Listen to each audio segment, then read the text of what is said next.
parle. Chaque jour, Charles et Carole vous présentent la leçon de l'école du sabbat.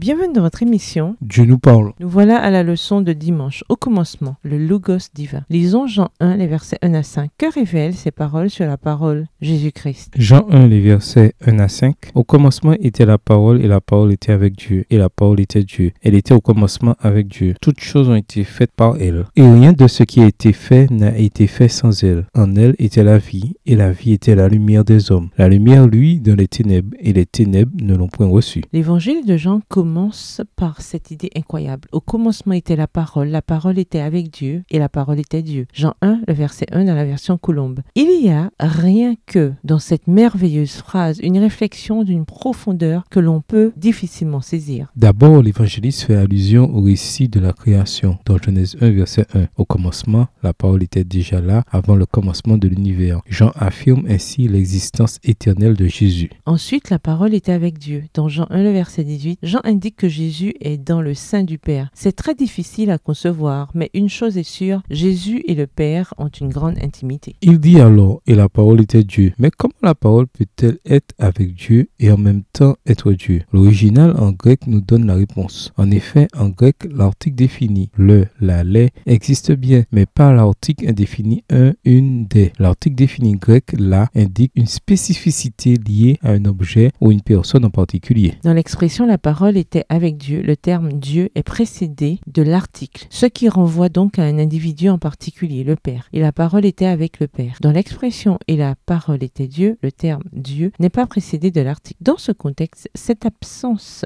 indique qu'il est simplement question des caractéristiques de la divinité. Jésus est Dieu, pas le Père, mais il reste tout de même le Fils de Dieu, la deuxième personne de la divinité. L'apôtre confirme cette compréhension, car Jean 1, les versets 3 et 4 dit que Jésus est le créateur de toutes choses créées. Tout ce qui n'existait pas, mais qui est venu à l'existence, est venu à l'existence uniquement par Jésus, le Dieu créateur. Dès les jours de l'éternité, le Seigneur Jésus-Christ était un avec le Père. Il était l'image de Dieu, l'image de sa grandeur et de sa majesté, le rayonnement de sa gloire. Extrait du livre Jésus-Christ au chapitre 1 à la page 11, livre écrit par Ellen G. White. Pourquoi la divinité absolue de Christ est-elle un élément aussi important de notre théologie? Que perdrions-nous si Jésus était simplement, de quelque manière que ce soit, un être créé? Venez en classe avec votre réponse ce sabbat et soyez prêts à discuter des raisons qui font que la divinité éternelle de Christ est si importante pour notre foi. Au revoir et à demain si Dieu veut.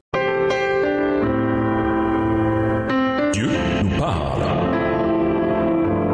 Chaque jour, Charles et Carole vous présentent la leçon de l'école du sabbat.